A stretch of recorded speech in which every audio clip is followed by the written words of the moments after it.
Како си селекторе, како се чувствуваш во овој спортски музеј? Овде сум секој втор ден, овде вообичаено си го пиеме нашето редовно песко капе. Браво!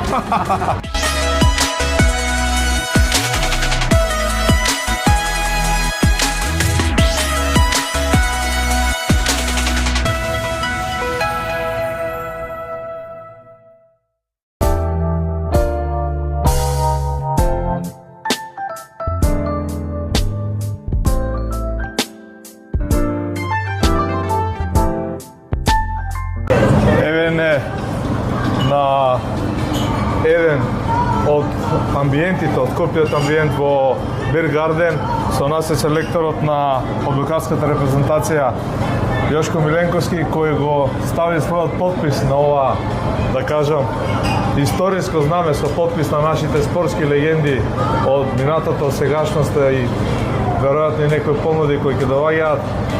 Една убава традиција. Селекторе, какво е вашето гледање на ова? Многу сум среќен што ја имам таа чест да се потпишам и да видам со мојот подпис и дел кај што се потпишале нашите спортски легенди. Затоа што ова на капче овде навистина Бир Гарден и сето ова окружување со сите овие наши спортски легенди навистина е нешто што ретко може да го сретнеме некаде.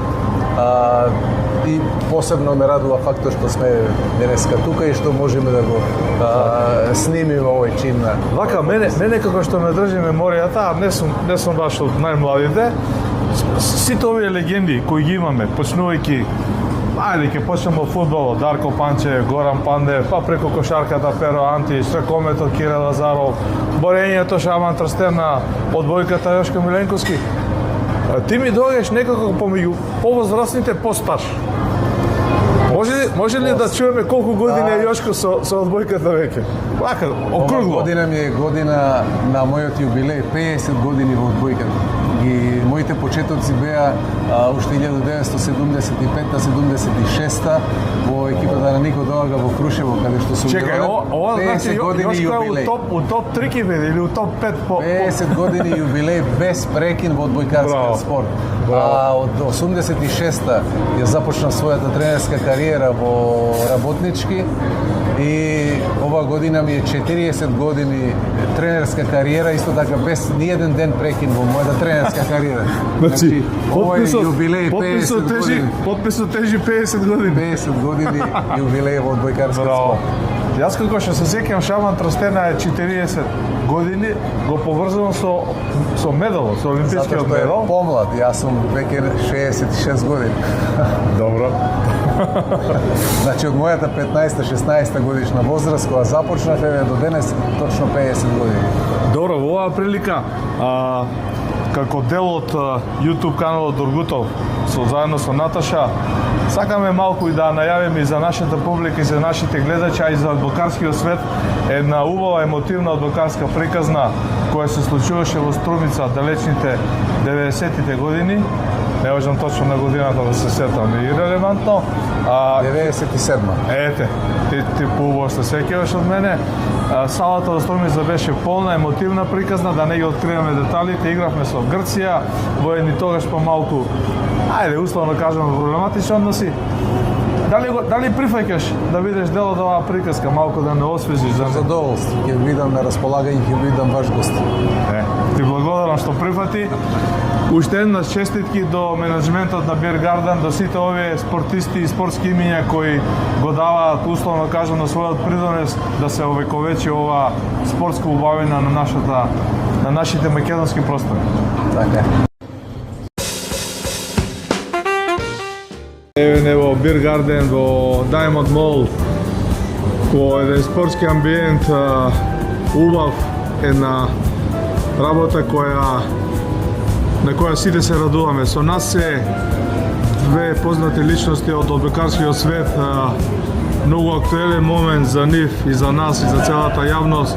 Зборуваме со селекторот на одбојкарската репрезентација Јошко Миленковски и Александар Љавтов, еден од главните адути на селекторот, ако грешам да ме поправат, во овие престојни надпревари кои ја очекуваат македонската репрезентација со најдобрите репрезентации од Европа. Селекторе, збор 2 за оно што ни престои, што не чека, што го очекуваме. Ни престојат многу активности. Следната година, уште од почетокот на следната година, ние мора да бидеме активни, доста активни, затоа што не очекува Европската лига, која од оваа година ќе има нов формат. Фактички преку Европската лига ќе се обезбедува пласман за европските првенства, ќе биде еден вид на квалификации. И она што е најважно во следната година е Европското првенство, кое ќе се одржи во повеќе држави, а нашата група е во Софија и тоа ќе биде извонредна можност ради близината и ради големиот настан, голем број на наши љубители на спортот и на одбојката да бидат присутни на тој голем настан. Да го прашаме Александар, какво е неговото видување од аспект на предизвик, на мотив кај тебе лично, кај твоите другари од репрезентацијата, колеги, како ти гледаш на ова, да не пренесеш и делот од атмосферата во репрезентацијата од играчи бојкари? Мотивот е многу голем, бидејќи ние сме на 4-то европско првенство поред, што ова генерација успе да се пласира. Мотивот никогаш не бил во прашање кај моите колеги соиграчи, федерацијата, стручноста, така да за нас уште едно долго лето, напорно лето, во кое ќе дадеме максимум, ќе го дадеме нашето најдобро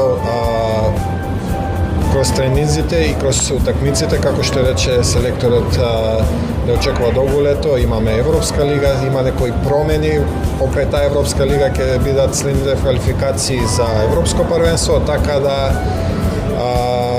уште поузбудливо, како што рече селекторот, играме во Бугарија, нашата група е во Бугарија, преместија од Варна го преместија сега во Софија. Лично очекуваш подршка, тоа сепак е 200 км од Скопје, има интерес за одбојката? Ќе биде и спортската фела, да кажа спортските новинари, веројатно ќе ве следиме. Тие што секогаш биле со нас, убеден сум дека ќе бидат и во Софија со нас, но зошто не има и плюс навивачи, плюс публика, ќе биде плюс мотив за нас, така да сепак е репрезентација. Последниот период од последното европско, кој беше во Скопје, кој бевме коорганизатори, бев изненаден колку народ доаѓаше, колку публика имаше, го имам кажано и беше лудо резултатски и со навивачи, со публика, го имам кажано во едно претходно интервју дека едва чекав да дојде нова утакмица да играме во Борис Трајковски за мотивацијата и како да кажам, тој осеќај кој играш пред домашна публика на Европско првенство беше врв, да кажам, во моје име, во мојата кариера, сигурен сум и на моите колеги. Селекторе, можеме ли да очекуваме повторување на резултатите или чекор напред? Каква е вашата порака до македонската спортска јавност?